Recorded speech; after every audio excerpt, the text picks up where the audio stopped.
안녕하세요. 반갑습니다. 성경통독 세 번째 시간에 오신 여러분들을 진심으로 환영합니다. 여러분 한 주간 성경 열심히 읽으셨습니까? 매일매일이 도전이고 또 매일매일이 넘어야 할 산처럼 보일 수 있지만 여러분 끝까지 포기하지 않고 함께 할 수 있기를 바랍니다. 오늘은 우리가 세 번째 시간으로서 분열왕국 파트 1에 대한 부분을 함께 살펴보도록 하겠습니다. 120년 통일왕국 시대의 마지막은 온갖 우상숭배와 과도한 세금 징수로 인한 정치적 불안 요소로 얼룩져 있다. 결국 솔로몬을 끝으로 BC 931년에 남북 왕국으로 분열되는 아픔의 역사가 시작된다. 남유다는 솔로몬의 아들 르호보암이 유다 지파와 베냐민 지파를 중심으로 나라를 이어갔고, 북이스라엘은 솔로몬의 신하 여로보암을 중심으로 나머지 10개 지파와 함께 새로운 왕국을 세우게 된다. 분열 왕국의 역사 속에 등장하는 많은 선지자들은 하나님의 품을 떠난 이스라엘 백성을 다시 돌이켜 세우기 원하시는 하나님의 간절한 마음을 대변하고 있다. 자, 그래서 사울과 다윗, 솔로몬으로 이어지는 통일 왕국 120년이 끝나고 솔로몬의 아들과 또 솔로몬의 신하로 나누어져서 북이스라엘과 남유다로 나눠지는 분열 왕국 시대가 이제 본격적으로 시작되는 것을 여러분 성경을 통하여서 발견할 수 있을 것입니다. 함께 개요를 살펴보도록 하겠습니다. 분열 왕국 시대, 특별히 우리가 이번 한 주간에는 열왕기상 12장에서 22장까지, 열왕기하 1장에서 25절까지, 역대하 10장에서 36절, 아모스, 호세아, 미가, 요나, 그리고 이사야서 1장에서 35장을 읽게 될 것입니다.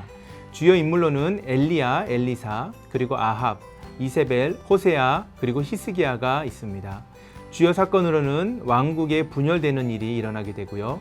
반복되는 악한 왕의 역사가 있었고, 북이스라엘의 멸망과 아수르의 포로로 잡혀가는 것이 성경에 기록이 되어 있습니다. 우리가 성경을 보게 되면 분열 왕국은 정말 혼란스러운 시대를 살아갔던 사람들의 이야기가 기록이 되어 있습니다. 특별히 북이스라엘 왕국은 선한 왕이 한 명도 없을 정도로 하나님 앞에서 죄를 지었던 민족으로 기억이 되고 있는데요. 9개의 다른 왕조가 등장하여서 나라를 다스리는 것을 확인할 수 있을 것입니다. 반면에 남유다 왕국은 다윗 왕조, 한 왕조가 끝까지 역사를 이어갔다는 사실을 우리가 볼 수가 있습니다. 우리가 이러한 시점에서 다시 한 번 더 우리는 하나님의 언약이 이런 혼란스러운 인간의 역사 가운데 어떻게 흘러가고 있는가를 살펴볼 수 있다면 큰 유익함이 있으리라 생각이 됩니다. 자, 우리가 오늘 언약적 관점으로 살펴보기 앞서서 지난 시간에 함께 나눴던 아브라함 언약, 그리고 모세 언약, 그리고 다윗 언약을 다시 한 번 더 정리해보는 시간을 가져보도록 하겠습니다. 먼저 아브라함 언약입니다. 아브라함 언약은 우리가 이야기했던 대로 은혜 언약이 구체화된 것을 기억할 수가 있을 것입니다. 민족적인 언약과 또 열방에 관한 언약이 공정되어 있다는 것을 알 수가 있죠. 이 말은 무슨 말이냐면 아브라함이라는 한 사람을 통해 세워진 민족에 대한 언약이 있었고, 동시에 아브라함이라는 한 사람을 통해서 하나님께서 보여주시는 열방에 대한 언약의 선포가 있었다는 것입니다. 아브라함의 언약은 축복이었는데 그 축복이 무엇이었냐면 후손과 땅을 주는 것이었죠.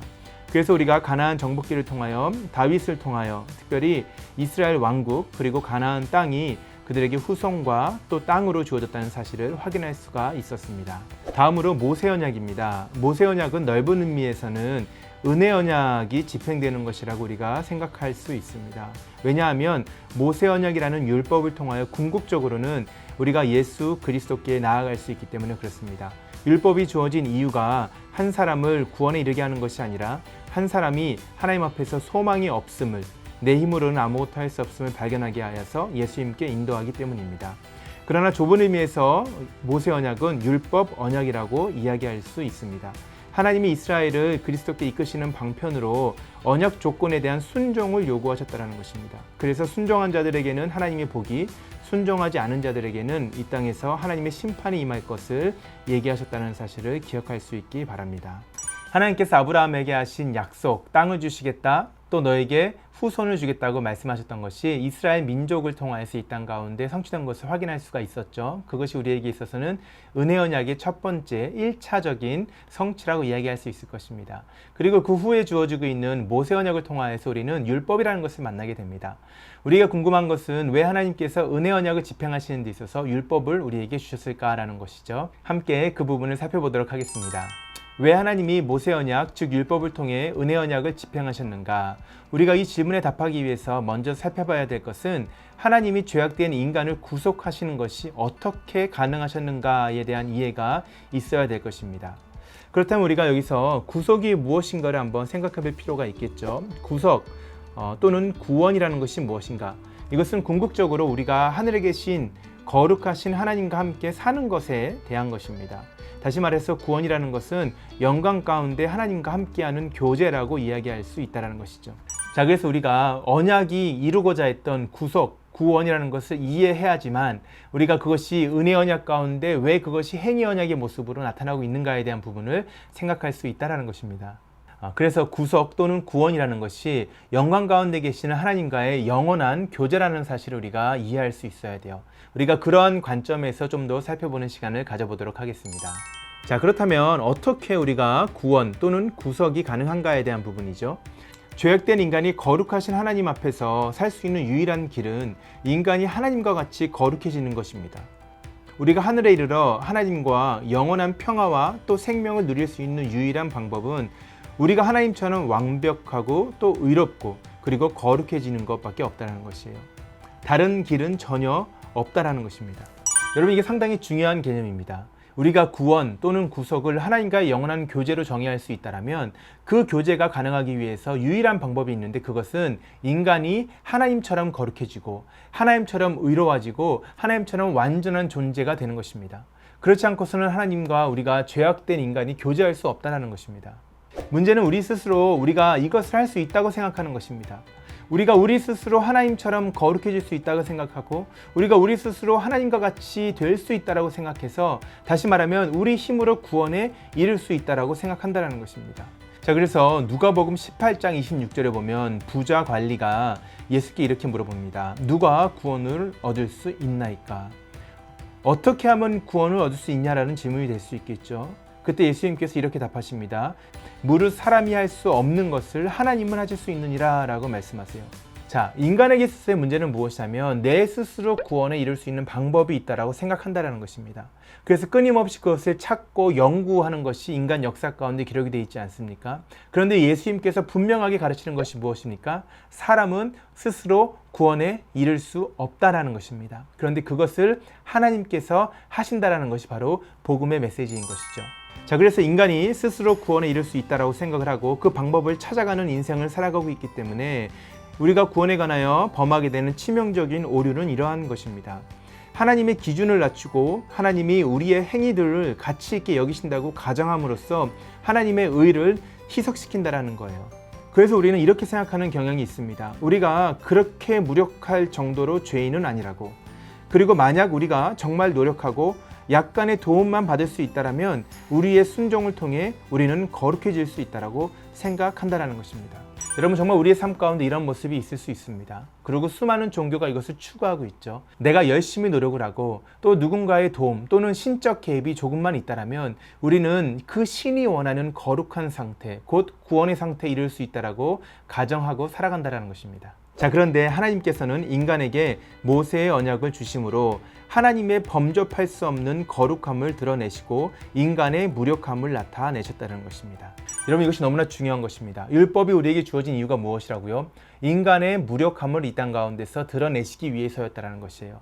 하나님이 원하시는 또 하나님이 인정하시는 의로움, 그의 거룩함이라는 것은 인간의 힘으로는 도저히 범접할 수 없는 영역이라는 것을 하나님께서 분명하게 율법을 통하여 보여주신 것입니다. 그래서 하나님은 우리에게 예수 그리스도가 반드시 필요하다라는 사실을 보여주시는 것이죠. 율법 앞에서 우리가 절망할 때에, 그 앞에서 우리가 우리 한계를 발견할 때에 우리는 내가 어떻게 하면 살 수 있을까라는 질문 가운데 우리의 시선이 예수 그리스도, 우리의 구원자에게 향하게 되어 있다는 사실을 성경이 기록하고 있는 것입니다. 이것이 바로 모세 언약에서 우리가 기억해야 되는 부분이라고 생각할 수 있습니다. 자, 그리고 우리가 다윗 언약을 이렇게 생각해 볼 수 있어요. 다윗의 집을 통한 언약 성취라는 것이죠. 하나님께서 공식적으로 공개적으로 한 사람을 지목하셨습니다. 그리고 그의 후손을 통하여서 하나님의 나라가 세워질 것이라고 약속하셨어요. 하나님이 이스라엘 조상들에게 자기 백성과 그들의 땅을 지키겠다는 약속을 이루시는 방편이 바로 다윗의 집을 통한 것임을 나타내고 있다는 것입니다. 다윗이라는 왕을 통하여 하나님 나라가 세워질 것을 약속하셨어요. 그것이 다윗 언약의 특별한 모습이죠. 하나님의 뜻을 따르는 왕을 통해 그리스도의 모형이 제시되었다는 것입니다. 그리고 두 번째로 다윗 언약은 다윗의 집을 영원히 세우시겠다라는 하나님의 뜻이 드러났다는 것입니다. 여기서 집이라는 것은 하나님의 성전 또는 한 사람의 왕족 또는 민족이나 왕국이라고 이야기할 수도 있습니다. 성경이 이것을 함께 혼용하여 사용하고 있었어요. 다윗은 하나님을 위한 영원한 집을 짓기 원했다는 것입니다. 그러나 현실은 무엇이었습니까? 정반대로 하나님께서 다윗의 영원한 집을 지으실 것이다. 다윗 자손의 왕위를 통해 하나님은 왕으로서 자신의 영원한 거소를 또 그의 거처를 이스라엘 안에 보존하실 것이다 라는 것을 약속하셨다는 것입니다. 다윗의 자손 예수를 통해 하나님은 자기 백성을 성전으로 삼고 그들 가운데 거하실 것이라는 것을 약속하셨습니다. 자, 이러한 언약의 흐름 가운데 아브라함과 모세와 다윗의 언약 가운데 우리가 오늘 함께 나눌 분열 왕국에서는 과연 그 언약이 어떻게 흘러가고 있는가에 대한 부분들을 살펴볼 수 있기를 바랍니다. 이 시간 교재 19페이지에 있는 언약적 관점으로 살펴보기를 함께 나누도록 하겠습니다.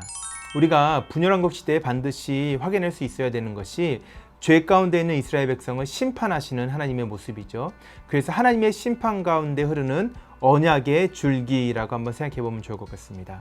이러한 내용입니다. 다윗에게서 난 왕들이 불순종하는 행동을 하게 되면서 하나님의 심판이 이어지는 것을 우리가 알 수가 있죠. 솔로몬이 죽고 나자 다윗 언약에서 약속된 많은 축복은 시야에서 사라지고 맙니다.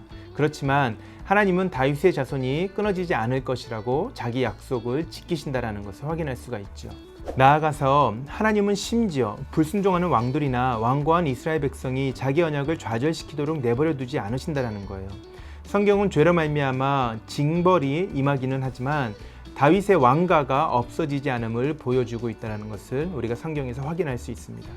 우리가 분열왕국 시대의 이야기를 읽게 되면 하나님의 심판이 얼마나 무서운 것인가를 깨달을 수 있게 되죠. 한 나라가 완전하게 없어지는 모습을 발견할 수 있습니다. 그러나 더 중요한 것이 있습니다. 하나님께서 이렇게 죄악 가운데 행했던 이스라엘 백성, 수많은 선지자들을 통하여서 하나님께 돌아오기를 그렇게 이야기하셨던 이 백성이 끝까지 돌아오지 않았을 때 하나님께서 그들을 심판하심에도 불구하고 성경을 보면 하나님의 언약, 하나님의 약속이 없어지지 않고 그들 가운데 여전히 머물고 있다는 사실을 발견할 수가 있다는 것이에요. 이어지는 내용 살펴보겠습니다. 왕이 보여준 실패 속에 싹튼 메시아에 대한 소망입니다. 분열왕국 시대는 하나님의 통치를 위한 방편으로서의 다윗 왕조가 처참한 실패로 돌아선 듯한 인상을 지을 수가 없습니다. 고대 근동의 관점에서 보면 다윗 왕조는 400년이나 지속될 만큼 대단히 장수한 왕조였습니다. 하지만 이스라엘 자손은 그 기간 중 절반 정도를 다른 나라로 추방된 상태로 생활하거나 다른 나라의 지배 아래 살았다는 것을 알 수가 있어요. 그러나 다윗 언약에 주어진 약속들은 선지자들이 활동한 시기 동안 대단히 중대하고 종말론적인 의미를 갖게 됩니다. 그래서 선지자들은 다윗 언약에 주어진 약속을 성취할 이상적인 왕을 끊임없이 염원하게 되죠. 선지자들의 이러한 염원은 강력한 왕가를 견책하고 메시아의 오심을 희고하는 원리가 된다라고 생각할 수 있습니다. 그래서 여러분들이 성경을 읽어가시면서 수많은 왕들의 죄악 가운데 여전히 흐르고 있는 메시아에 대한 소망, 곧 언약에 대한 소망을 발견할 수 있다면 우리의 삶 가운데도 동일한 부분을 적용할 수 있지 않을까라는 기대감을 가지고 있습니다. 자, 이어서 우리가 교재 20페이지에 있는 기푸름을 한번 살펴보도록 하겠습니다. 첫 번째는 분열된 이스라엘 백성을 향한 하나님의 동일한 마음입니다. 남유다에는 20명의 왕이 있었고 그 가운데 선한 왕이 8명이 있었습니다. 북이스라엘은 19명의 왕이 있었고 그 중에 1명도 선한 왕이 없었다라고 성경이 기록을 하고 있습니다. 이렇게 나라가 분열되었을 때 그들의 삶 가운데도 하나님의 언약은 동일하게 흘러가고 있다는 사실을, 그래서 그 가운데 변함없는 하나님의 마음이 있다는 사실을 발견할 수 있기를 바랍니다. 다윗의 왕조가 남북으로 분열된 후 정통성을 계승한다고 자부했던 남유다 왕국과 다르게 북이스라엘 왕국에는 큰 문제가 생겼습니다. 백성들이 제사를 드리러 남쪽으로 내려가기 시작한 것입니다. 이에 여로보암은 남쪽으로 내려가는 백성들을 막기 위해 베델과 단에 금송아지를 만들고 그들만의 성전을 세우는 것이 열왕기상 12장 25절에서 33절에 기록이 되어 있죠. 다윗 지파 곧 유다 지파를 통해 언약이 계승될 것이라는 선지자들의 예언에 반발이라도 하듯이 남쪽과는 비교도 안 될 정도로 우상을 숭배하고 하나님 앞에 죄를 짓는 역사를 써갔던 북이스라엘은 하나님께 심판받게는 받을 것이 없어 보였다라는 것이죠. 그러나 하나님의 마음은 그렇지 않으셨다라는 것이에요. 북이스라엘도 여전히 하나님의 언약 백성이라는 사실을 분명하게 밝히고 계셨어요. 열왕기하 13장 23절에는 이렇게 기록합니다. 여호와께서 아브라함과 이삭과 야곱과 더불어 세우신 언약 때문에 이스라엘에게 은혜를 베푸며 그들을 불쌍히 여기시며 돌보사 멸하기를 즐겨하지 아니하시고 이때까지 자기 앞에서 쫓아내지 아니하셨더라. 우리가 이 모습을 묵상하면서 하나님의 마음이 변치 않았음을 봤으면 좋겠습니다.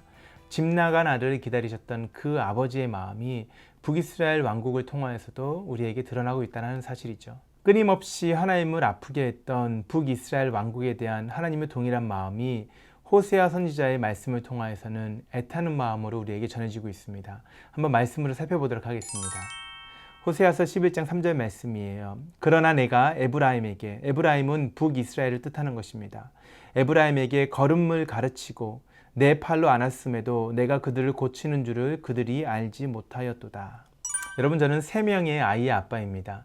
아이들과 함께 있던 시간이 매 순간이 귀하지만 아이들이 처음 걷기 시작했던 순간, 그 순간을 잊을 수가 없죠. 하나님께서 이스라엘 백성을 바라보시면서 내가 너희들의 걸음마를 가르쳤다라는 표현 가운데 제 마음이 얼마나 뭉클했는지 모릅니다. 특별히 북이스라엘 왕국은 하나님의 마음 가운데 언제나 아픔을 주었던 그러한 민족이었음에도 불구하고 하나님께서 그들을 어린아이처럼, 아니 너무너무 사랑스러운 나의 아들, 나의 딸처럼 그들에게 걸음마를 가르쳤던 때를 기억하시면서 그 사랑을 전하고 있다는 사실이죠.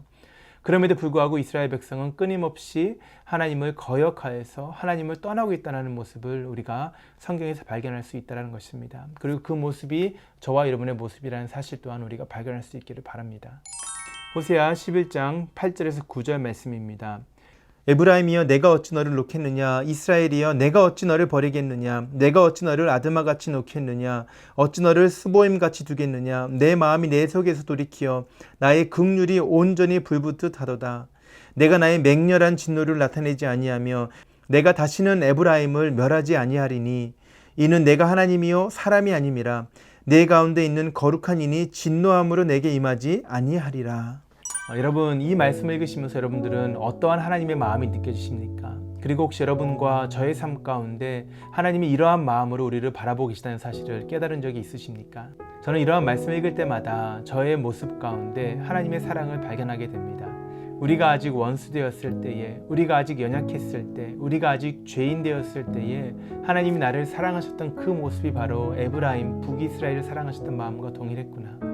그리고 그런 모습 가운데 여전히 변치 않고 흘러가시는 하나님의 언약, 하나님의 언약이 신실하게 나의 삶 가운데 흘러갔기 때문에 오늘 이 자리에 내가 서 있을 수 있었구나를 생각한다는 것이죠. 하나님께서 우리 가운데 진노하지 아니하심으로 하나님의 모습을 드러내기를 기뻐하셨고, 그리고 긍휼한 마음 가운데 우리를 끝까지 기다리시고 계시는 그 아버지의 마음이 있었기 때문에 어쩌면 오늘도 우리는 하나님의 기다리심 가운데, 하나님의 인내하심 가운데 은혜를 입으며 이 자리에 서서 살아갈 수 있는 것일지도 모르겠다는 생각을 합니다. 사랑하는 청년 여러분, 여러분 성경 읽어가시면서 이러한 하나님을 만나시기를 바랍니다.